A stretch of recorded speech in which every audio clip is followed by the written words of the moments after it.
तो वाजिया रहे, इमरान खान साहब की गिरफ्तारी, उनकी चोरी, उनकी करप्ट प्रैक्टिसेस जो आज प्रूव हुई हैं ट्रायल कोर्ट के बाद, उसका इलेक्शन से कोई ताल्लुक नहीं है।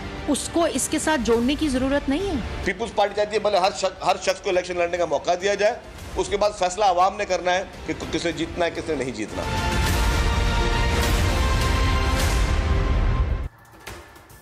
Very warm welcome to news live. मैं हूं डॉक्टर मारिया जुल्फ़िकार खान।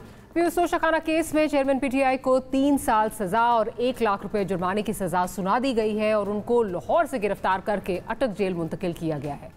आज सेशन कोर्ट की कार्रवाई का आगाज सुबह 8:30 बजे हुआ और इसमें 3 बार वक्फा किया गया क्योंकि चेयरमैन पीटीआई या उनके वकला में से कोई भी पेश नहीं हुआ। अदालत ने अपने हुक्म में कहा कि चेयरमैन पीटीआई ने मिस डिक्लेरेशन किया है और झूठा बयान हल्फी जमा करवाया। मजीद ये कि वो करप्ट प्रैक्टिसेस के मुर्तकिब हुए हैं। काबिल गौर बात यह है कि फैसले से पहले ही बहुत से मुबसरीन चेयरमैन पीटीआई की गिरफ्तारी और सियासत से नाअहल होने की पेशगोइयां कर चुके थे। ताहम अब इस फैसले के मुल्की सियासत पर क्या असरात मुरतब होंगे, ख़ास तौर पर पीटीआई के लिए बतौर जमात आने वाले दिनों में कैसे होंगे? क्या चेयरमैन पीटीआई के बिना पार्टी के पहले से बिखरा हुआ शराजा जो है वो मजीद बिखर जाएगा? सवाल तो ये भी है कि कल तक जो सियासी शख्सियत चोर डाकू के सर्टिफिकेट बांटती थकती नहीं थी, आज अपनी ही बेईमानी साबित होने के बाद क्या अवाम में वही दर्जा कबूलियत भी रख पाएगी जिसकी वो दावेदार थी?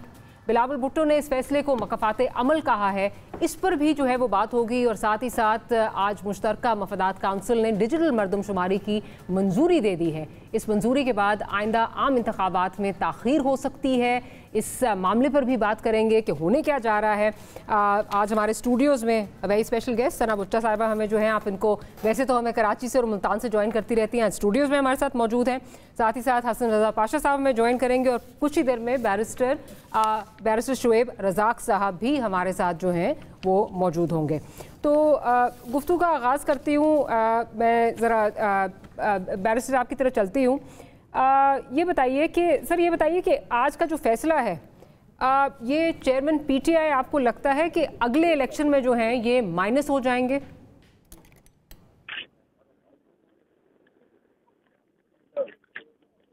शुएब साहब, क्या आपको आवाज़ आ रही है? जी आ रही है। मैं जी शुएब साहब, मैं ये पूछ रही थी कि आज का फैसला जो है ये चेयरमैन पीटीआई अगले इलेक्शन में माइनस हो जाएंगे, या आपको लगता है ये जो ये फैसला आया है ये आगे जो मराहिल हैं उसमें सस्टेन नहीं कर पाएगा? देखें, इसमें बड़ी इम्पोर्टेंट बात ये है कि लोअर कोर्ट को जो डायरेक्शन इस्लामाबाद हाई कोर्ट ने दी वो बड़ी इंटरेस्टिंग थी। ये 2 मुद्दे थे इस्लामाबाद हाई कोर्ट के पास। एक तो मुद्दा ये था कि मेरी जो बेटा है उनको अलाउ किया जाए ताकि मैं अपना केस पेश कर सकूं। दूसरा इशू मेंटेनेबिलिटी का था। इस्लामाबाद हाई कोर्ट ने जो डायरेक्शन दी उसने कहा कि मेंटेनेबिलिटी को दोबारा डिस्कस करें जी, और as far as witness is concern उसकी डेट उन्होंने अगले हफ्ते की दे दी। तो मेरे ख्याल में जो इम्पोर्टेंट इशू ये था कि जो आपके पास वकील गए उनको ये कहना चाहिए था कि विटनेस का इशू इम्पोर्टेंट है ना, विटनेस अगर रेलेवेंट नहीं समझिए, कोर्ट समझ नहीं रही तो कोर्ट का ये तो हक नहीं है ना उसी वक्त उसको करे। तो मैं इंसाफ का तकाजा तो यही करता है कि जी आप उन चीजों को चेक करें, उनकी विटनेस की स्टेटमेंट को लें, उसके बाद ये देखेंगे कि ये whether this statement is relevant और नॉट। साथ साथ वकला पे ये भी बात चली जाती है कि आप रऊफ हसन को किस तरह रेलेवेंट विटनेस बना के पेश कर रहे हैं, क्योंकि उस वक्त उनका मकसद ये था कि थोड़ा डिले प्रोसेस हो जाए। लेकिन ये बहुत सारे रास्ते ऐसे खुल गए हैं तो जो एपीलेट जुरिस्डिक्शन आएगी उसमें इन चीजों का इदराक जब किया जाएगा और एपीलेट जुरिस्डिक्शन इन चीजों को चेक करेगी तो मेरे ख्याल में एपीलेट जुरिस्डिक्शन इनको वो रिलीफ दे देगी। लेकिन वो उसमें भी इशू ये चल रहा है कि वो उनको नोटिस करेगी तो प्रोसेस हो जाएगा। लेकिन साथ साथ डॉक्टर साहब बहुत सैड इशू भी ये चल रहा है कि इस मुल्क में अदालतें कब से इस्तेमाल हो रही और कब से, और ये आपने नोट किया है ये इतनी हेस्ट में डिसीजन क्यों किया गया, इतनी जल्दी किस बात की थी? आप आज अगर वो मेंटेनेबिलिटी पे पेश नहीं हुए वकील तो आपने उसी वक्त उसको एक्स पार्टी डिसाइड करके फैसला दे दिया और पूरी दुनिया ये डिस्कस कर रही है। इस्लामाबाद क्लब में ये बात डिस्कस हो रही थी, शर्त लगा रहे थे लोग कि जी 5 तारीख को फैसला आ जाएगा, विच इज अ फनी। तो अदालतों को इस चीज का इदराक होना चाहिए कि आपने इंसाफ करना है। इम्पोर्टेंट शख्सियात नहीं है, 25 करोड़ लोग इंसाफ के साथ डायरेक्टली एसोसिएटेड है, इंसाफ के इस सिस्टम के साथ। तो आप अदालतों को इस चीज का इदराक होना चाहिए। साथ साथ एक और बात भी है, वकला हज़रात को भी अपने कंडक्ट के जरिए ऐसा पेश करना चाहिए कि आपने at the end of the day आपने जाना है इंसाफ की तरफ। You have to assist the court, ताकि इस मुल्क में कुछ थोड़ी सी सिस्टम तो चले ना, वरना हालत ऐसी हो गई है कि आपका 136 नंबर है, ये 196 पे पहुंच चुका है, क्योंकि सामने नजर आ रहा है। ठीक, तो आप सामने नजर आ रहे हैं, इसको किसी ना किसी जगह तो आपने रोकना है ना। चले इस पे आगे जाके बात करते हैं। ये हम कल भी डिस्कस कर रहे थे कि क्या सियासतदान हो, क्या वकला बरादरी के अंदर से अपने जो जजेस हों, सबको तहफ़्फ़ुज़ात जो हैं वो जुडिशल सिस्टम पे आ रहे हैं। वो आगे जाके इस पर भी बात अगर टाइम हो तो ज़रूर करेंगे। पाशा साहब की तरफ चलती हूँ। पाशा साहब, क्या आप मुत्तफ़िक़ हैं अभी जो शुएब रज़ाक साहब बात कर रहे हैं कि इसमें लूप होल्स काफ़ी ज़्यादा हैं, ये आगे जाके जो है सस्टेन उस तरह नहीं कर पाएगा, क्या कहेंगे इस पर? देखें, इसमें इस फैसले में साहब जरा अगर पॉइंट आउट भी करते रहे हैं। जी जी जी जी जी, आपकी आवाज का थोड़ा सा इशू आ रहा था, क्लियर हो गई है। जी जी, मैंने कहा प्रोसीजर डिफेक्ट्स इसमें प्रोसीजर डिफेक्ट्स इसमें एक से जायद हैं, और जो टाइम टू टाइम हम इसको पॉइंट आउट करते रहे हैं। मसलन पहले जब हाई कोर्ट ने मेंटेनेबिलिटी के मैटर को रिमांड किया तो टाइम फ्रेम वर्क दिया कि विद इन 7 डेज आपने डिसाइड करना है। विद ऑल दो के 3rd डे उन्होंने किया और विद इन 7 डेज की तारीख में आते थे, लेकिन क्या ये अच्छा होता कि अगर 6 या 7 दिन 6 या 7वें दिन कर लेते, इसमें कोई हर्ज नहीं था। उन्होंने कर दिया। अब उसमें भी आप देखें कि 3 दिन डे टू डे हेयरिंग हुई और जज साहब ने एक दिन के बाद दूसरे दिन के बाद तीसरी डेट देते रहे, और उस डेट के दौरान भी मुख्तलिफ टाइम पे केस कॉल करते बुलाते थे, और वो पीटीआई के वकला की तरफ से अदम तावन बहरहाल अपनी जगह पे मौजूद है। और इस केस को शुरू किए 1 साल से ज्यादा अरसा हो गया, लेकिन पहले 7-8 महीने जो है वो फर्ज जुर्म नहीं आयद हो सका, क्योंकि पीटीआई के चेयरमैन आज खुद हाजिर होने से अवॉइड करते थे और उनके वकला भी अवॉइड कर रहे थे। ये तो इत्तफाक हुआ कि 9 मई को उनकी अरेस्ट हुई और फिर उस दिन फर्ज जुर्म आयद हुआ। अब आगे चलते हैं तो ट्रायल में 37 पेशियां हुई और 37 पेशियों में 3 पे वो हाजिर हुए, तो ये भी एक अलार्मिंग चीज है। तो ये दोनों साइड से, एक साइड से डिलेइंग टैक्टिक्स यूज होते रहे और उधर से अदालत जो है, जो हुमायूं दिलावर साहब हैं, इन्होंने जो है वो जरा तेजी दिखाई। अब एक और चीज जो सबसे अहम है, जो कि मैं समझता हूं कि जिसकी वजह से एपेलेट स्टेज पे पीटीआई के चेयरमैन को बेनिफिट मिलेगा, और वो है कि डिफेंस एविडेंस रिकॉर्ड ना करना। आप देखिए कि 342 की स्टेटमेंट हुई, उसमें एक क्वेश्चन किया गया स्पेसिफिक कि क्या आप डिफेंस एविडेंस देंगे, और उन्होंने विटनेस दी। तो जज साहब ने बजाय इसके कि वो रिकॉर्ड करते, अपने तौर पे ये अज्यूम कर लिया कि नहीं जी ये इररिलेवेंट है।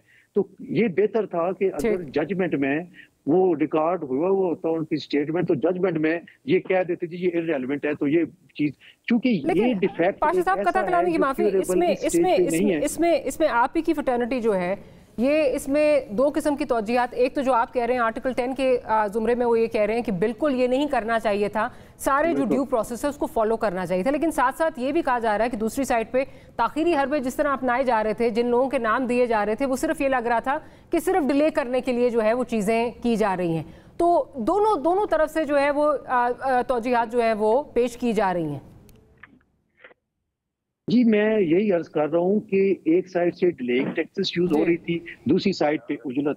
तो जज साहब को कम अज कम इतनी उजलत नहीं दिखानी चाहिए थी, उनको सबसे अहम चीज डिफेंस का मौका जरूर देना चाहिए था। और ये आगे चल के जो बतौर स्टूडेंट ऑफ लॉ मुझे नजर आ रहा है वो ये है कि एपेलेट स्टेज पे चेयरमैन पीटीआई को सबसे बड़ा फायदा इसी बात पे मिलेगा। बिल्कुल। अच्छा सना साहिबा, बात बार बार ये हो रही है, आपने लीगल एक्सपर्ट्स को सुन लिया कि वो क्या बात कर रहे हैं, और ये भी कहा जा रहा है कि जज हुमायूं दिलावर साहब ने बड़ी उन्होंने उजलत में जो है वो किया, बट देन अगर आप दूसरी साइड इसकी देखें तो कितने तकरीबन 8 से 10 महीने से ये जो है ये केस चल रहा है, जिसमें कितनी दफ़ा ताख़ीरी हरबे जो हैं वो अपनाए गए हैं। क्या आपको लगता है कि वाकई ही इसमें जो है उन्होंने उजलत दिखाई है, या आप समझती हैं कि इसी तरह की चीज़ें होनी चाहिए, लेकिन because in our part of the world cases जो हैं वो लटकते जाते हैं, तो हमें शायद आदत नहीं रही इस चीज़ की।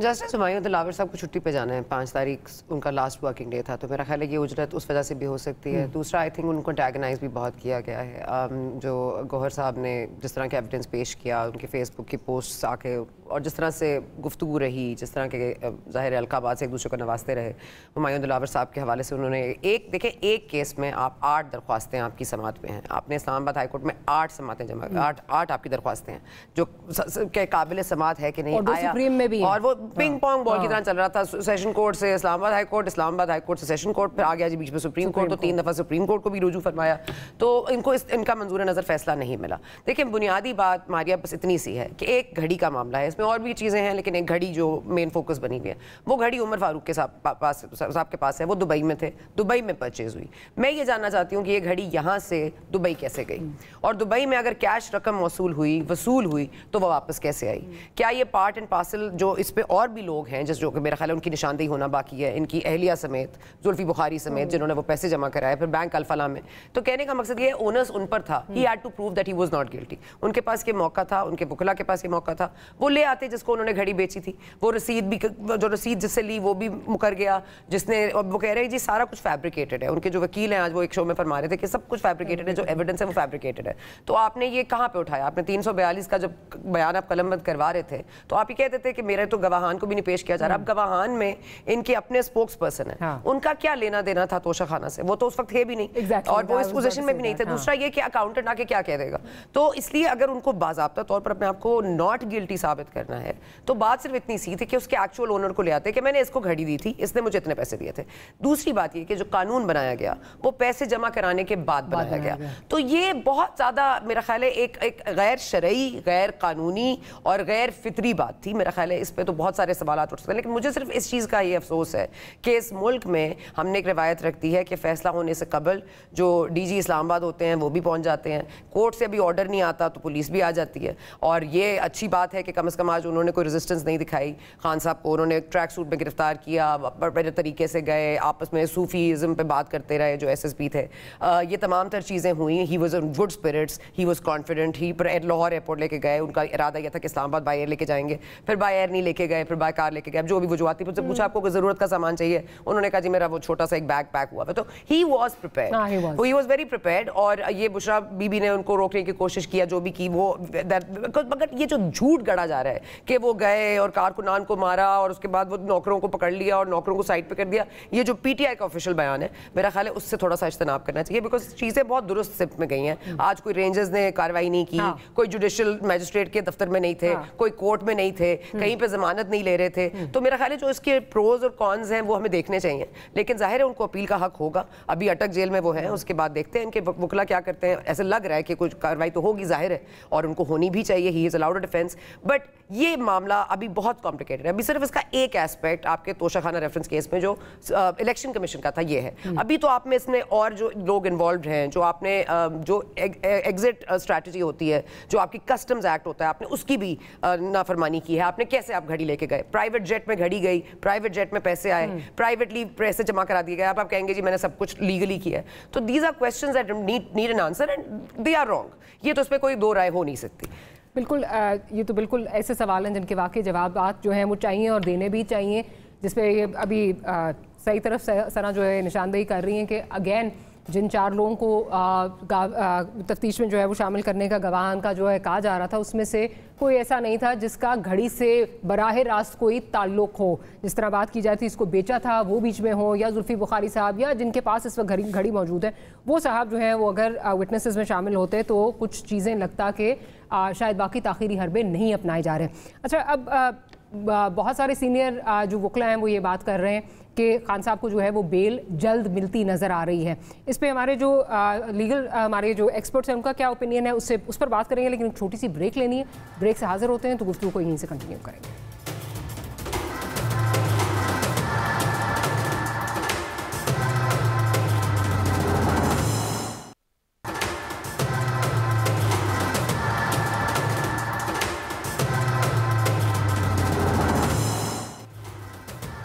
Welcome back after the break. Pasha साहब की जानब जाती हूँ। पाशा साहब, आज जितने भी मेजॉरिटी जो सीनियर लीगल फ्रेटर्निटी है वो ये बात कर रही है कि जी बहुत जल्द खान साहब को जो है वो बेल मिल सकती है। आप क्या देख रहे हैं कि क्या ये लंबा टाइम लगेगा या जिस तरह भी जो आप लूपहोल्स बात कर रहे थे जल्दी मिल जाएगी, and bearing in mind certain ground realities as well vis-a-vis the judiciary?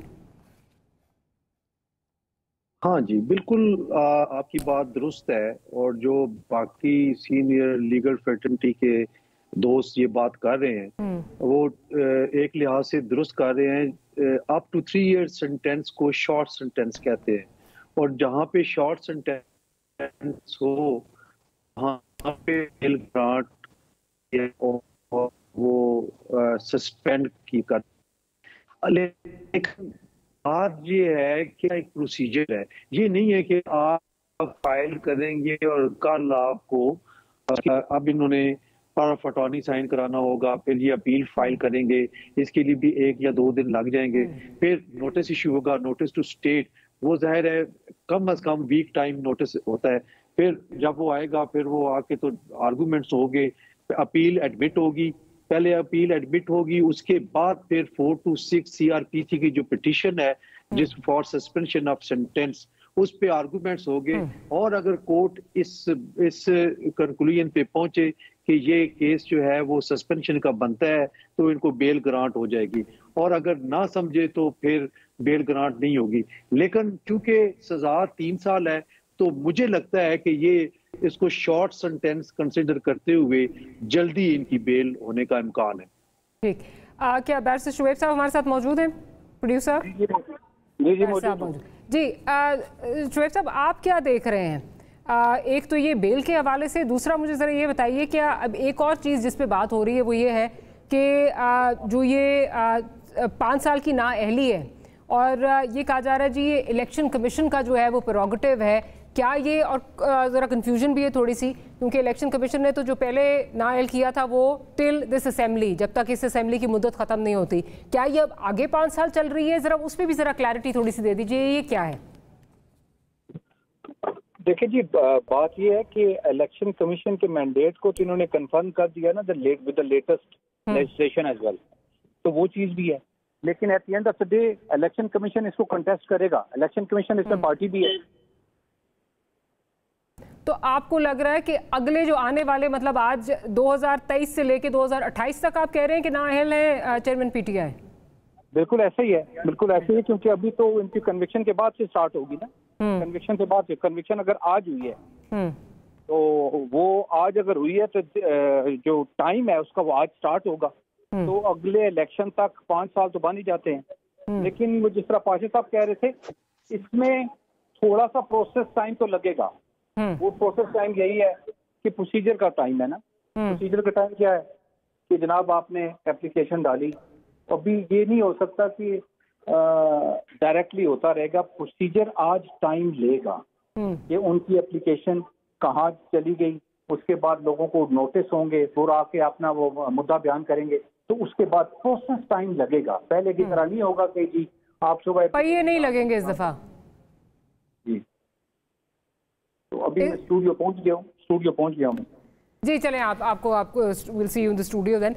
अच्छा सना साहिबा, क्या आपको लग रहा है कि चेयरमैन पीटीआई अब चेयरमैन पीटीआई रह सकेंगे, या हिस्ट्री विल रिपीट इटसेल्फ जो कि नवाज शरीफ साहब के साथ हुआ था?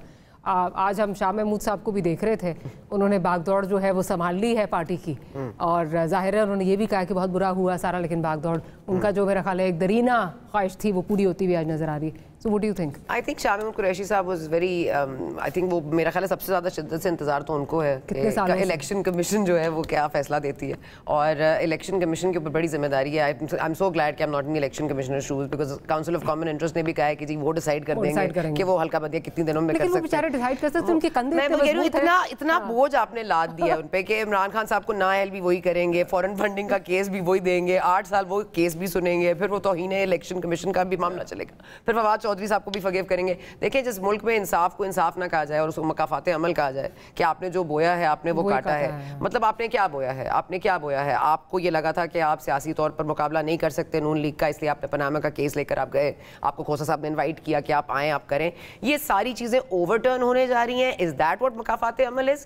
क्या ये कि ये चेयरमैन पीटीआई ने चोरी की है या गलत बयानी की है या मिस डिक्लेरेशन है? तो ये जब फ़र्क मिस हो जाए या आप इसको मकाफात अमल कहें, इस्टेब्लिशमेंट के जो सही साइड पर है उसके तो गुनाह भी छुप जाते हैं, लेकिन जो नहीं है सही साइड पर, रॉन्ग साइड पर आ गया है तो उसकी सब कुछ दिखाया जाता है. अब पिछले 2017 में भी यही हुआ. पहले उनकी करप्शन के सारे चट्टे खट्टे खुले गए, अब इनकी करप्शन के चट्टे खट्टे खुल रहे हैं. फॉरेन फंडिंग का 8 साल फैसला आपने रोक के रखा, किसने रोक के रखा? क्यों ये इसको इतनी देर लगी आने में? तो कहने का मकसद ये है कि whenever you get on the wrong side of the establishment that will always be assumed कि ये इसलिए हो रहा है because I am on the wrong side of the establishment, therefore hence. ये देखें जी खान साहब की गिरफ्तारी हो गई, और देखें कल वो स्टीवन जैकर को भी जो कह रहे थे कि absolutely nothing, they have absolutely nothing. Point is मुझे तो इस चीज़ पर शर्म आ रही है कि इस मुल्क में हमने फाइनली एक और प्राइम मिनिस्टर को खोया है, एक और प्राइम मिनिस्टर कन्विक्ट हुआ है, और वो भी करप्शन चार्जेस पे हुआ है. तो I mean what does the world say about us? What does the world think of us? वो आपकी बात अपनी जगह, लेकिन जो ये केस है सारा, जिस तरह चीज़ें जो हैं, अभी हम पहले भी बात कर रहे थे कि गवाहान जो हैं वो नहीं शो किए जो जिन्होंने ख़रीदा, जो और लोग इसमें इन्वॉल्व थे. तो लूप होल्स इसमें हैं. आप ये तो नहीं कह सकते कि खान साहब को जो है सिर्फ इसीलिए सज़ा मिल रही है बिकॉज अब उनके ताल्लुकात उस तरह नहीं है जिस तरह माजी में हुआ. देखिए पहले लगा था कि अल कादिर पे इनको ट्राई किया जाएगा, फिर लगा कि ओपन एंड शट केस होगा, अल कादिर वो नहीं हुआ. फिर आपको मैं कह रही हूँ ये तोशा खाना वाज वेरी कन्वीनियंट. इसमें एक मक्का का लोगो है, उसकी एक रिलीजियस कॉन्सेप्ट था, उसके बाद दे आर ऑल इन्वॉल्व. ये जो इन्वॉल्व है ये सारे आपके पाकिस्तान में मौजूद हैं जुल्फी बुखारी के अलावा. तो कहने का मकसद ये है कि they had all the right ingredients to make this the deciding factor case for Khan साहब नाअहली, और मेरा ख्याल है वो कामयाब हुए हैं इसमें. लेकिन कितने कामयाब होते हैं वो देखना पड़ेगा. तो आपको चेयरमैन पीटीआई को लीड करते नजर आ रहे हैं?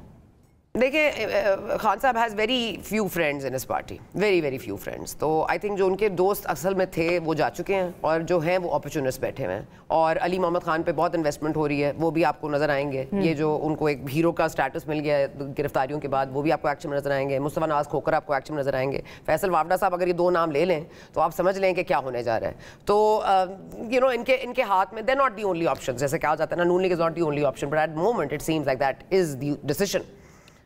अच्छा बैरिस्टर साहब ये बताइए कि आपको जो है सना से तो हम बात कर रहे थे कि पॉलिटिकली और जो सारी इस ग्राउंड रियलिटीज़ हैं, डायनामिक्स हैं, उस पर जो नवाज शरीफ के साथ हुआ, जिस तरह उनको कहा गया, मुझे याद है उस वक्त सेनेट के टिकट्स उन्होंने दिए थे, वो भी कहा कि नहीं ये भी नहीं कर सकते, he is no longer heading the party. फिर उनको कायद का स्टेटस दिया गया, लोग इंडिपेंडेंट लड़े. क्या आपको यहाँ पे चेयरमैन पीटीआई का भी वही होता हुआ नज़र आ रहा है? मेरे ख्याल में तो डॉक्टर साहब हिस्ट्री इज रिपीटिंग इटसेल्फ, और history always repeats itself in this part, और ये ख़त्म नहीं हो रहा. लेकिन ये ख़त्म नहीं हो रही, कहानी ख़त्म नहीं हो रही. वो उधर जाके मैं आपको बताऊं, शायद खकान अब्बासी रेफरेंस में मैं 4 साल से पेश हो रहा हूँ LNG वहाँ पे आगे नहीं जा रहा वो. और वो 6 महीने से मुझे ऑर्डर नहीं दे रहे. परसों केस लगा हुआ था. Imran Khan is not important, Nawaz Sharif is not important, मुल्क इम्पोर्टेंट है. इदारों के साथ क्या हो रहा है? लेकिन इसमें क्या आप सिर्फ एक फरीक को जो है वो ब्लेम कर सकते हैं, या जो बीच में इनके अपनी जो प्रॉब्लम्स हैं? आई मीन जब भी आप देखें, absolutely you have hit the nail on the head. मुझे आप किस तरह एक्सप्लॉइट कर सकते हैं अनलेस मैं और सना बुच्चा बैठ के आपको मौका दे दें? एक्सप्लॉइट कर रहे हैं ना लोगों को. मतलब कल इमरान खान नारे मार रहे थे we are on same page, आज ये कह रहे हैं हम we are on same page. तो इनकी कहानी तो खत्म नहीं होगी. मसला क्या है? आपको लग रहा है वैसे कि इमरान खान साहब लीड करेंगे अपनी पार्टी को, या टूटती फूटती पार्टी मजीद जो है वो नजर आ रही है? वैसे आज शाह महमूद कुरैशी जिसका तो देखिए ना, एक जोन तो टूट गया कि जी इसको आप अरेस्ट नहीं कर सकते. Red line has been crossed, vehemently crossed हुई है. नीयत डिसीजन मेकर्स की बड़ी क्लियर है. रेड लाइन वैसे क्या, आप इसको रेड लाइन वैसे क्यों कह रहे हैं? मतलब अगर एक आदमी ने, क्योंकि वो, अगर आप इसको क्या फिगरेटिवली बात कर रहे हैं, पीटीआई जो कहा करती थी, it has been fed to us, it has been fed to us कि ये हमारी रेड लाइन है। वो पीटीआई कहती है हमारी रेड लाइन है। गिवन बाय द आईएसपीआर, जो कि हम नहीं छोड़ेंगे, मास्टरमाइंड्स को नहीं छोड़ेंगे, सहूलतकारों को नहीं छोड़ेंगे, 9 मई के मंसूबा जिसने बनाया उसको नहीं छोड़ेंगे। वी वर होपिंग कि 9 मई के हवाले से कुछ हो जाएगा, तो वो तो मिलिट्री कोर्ट्स और सिविलियन कोर्ट्स का मामला ही चल रहा है। और उसमें भी आपको पता है एतजाज एहसन और लतीफ कोसा साहब के जिस तरह के दलाइल हैं, और अब आपके चीफ भी कह रहे हैं कि जी गोली नहीं मारी, देखें कितने अच्छे हैं हमारे फौजी के, उन्होंने गोली नहीं मारी, वरना सिचुएशन वाकई जरा कॉम्प्लिकेट हो सकती थी। लेकिन कहने का मकसद ये बिल्कुल सही कह रहे हैं वो, मतलब you know paradigm has shifted, या इट हैज, यू नो वो शिफ्ट कहाँ जाना था, you know this is a great surprise to us कि मतलब डॉक्टर साहब वकील पेश नहीं होता, हम भी जूनियर को भेज देते हैं, भाई कल जी जज साहब कल आ जाएंगे। उसने कहा जी हाई कोर्ट का ऑर्डर है, मैं वकील हूँ ना, छोटी बातें करूँगा। वो हाई कोर्ट का ऑर्डर ये था कि मेंटेनेबिलिटी पे दोबारा डिस्कस करें, which was funny. Maintainability has been discuss, they have indictment हो गई है, they have produce their witnesses. Maintainability फिर क्यों डिस्कस करनी है? उन्होंने कहा जी as far as witnesses are concern we will discuss them later next week.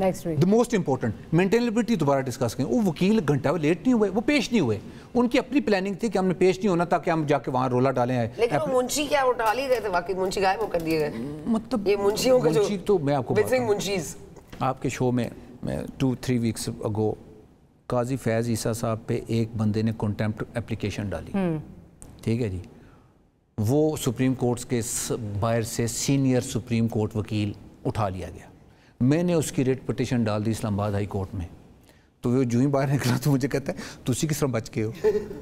चले ऑन दैट नोट एक छोटी सी ब्रेक लेते हैं, ब्रेक से वापस आते हैं तो गुफ्तगू यहीं से कंटिन्यू करेंगे।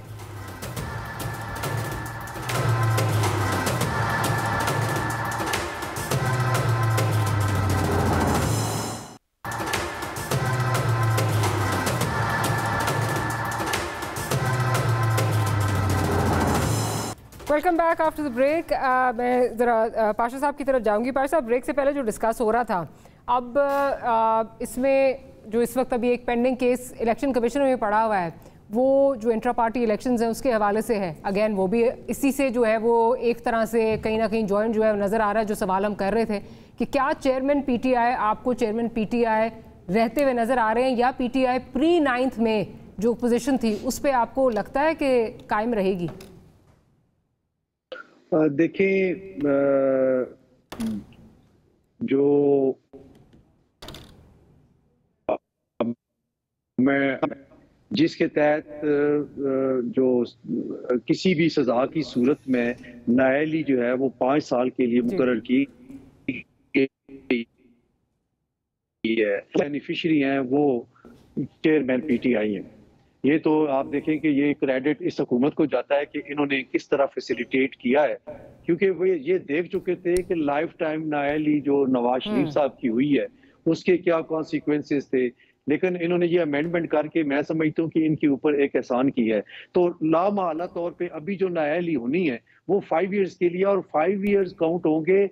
ये इस असेंबली की नहीं है, ये जो अभी नेक्स्ट इलेक्शन होने हैं और आज से शुरू होगी, जब ये इम्प्लीमेंटेशन शुरू होगी तो ये आप समझे कि अगले इलेक्शंस तक इनकी नायली जो है वो बरकरार रहेगी। अगले इलेक्शन तक नायली जो है वो बरकरार रहेगी, आप ये कह रहे हैं? अच्छा, ये अगर सजा सस्टेन रहती है up to the Supreme Court of Pakistan. Sorry say again, आपकी आवाज थोड़ी सी। जी जी जी, मैं ये अर्ज कर रहा हूँ कि अगर ये सजा सस्टेन रहती है, कायम रहती है up to the honourable Supreme Court of Pakistan, तो फिर इनकी नायली 5 साल के लिए बिल्कुल रहेगी, और अगले इलेक्शन में फिर ये मुमकिन हो सकेगा कि ये इलेक्शन का हिस्सा लें। अच्छा, अगले इलेक्शन 2028 चले, देखते हैं क्या होता है 2028 में। एक और जो बड़ी ये वाले इलेक्शन तो हो जाए, मैं उसी पे आने वाली थी कि अगले इलेक्शन, हाँ मैं उसी पे आ रही थी। डिजिटल मरदमशुमारी जो है वो अब एक्सेप्ट हो गई है, और पहले सुबह सुबह आपने देखा कि पहले हेडलाइंस चली कि जी जरदारी साहब नहीं मान रहे, और वो कह रहे हैं हमने नहीं मानना, और फिर एकदम से सब जो है वो मुत्तफिक हो गए।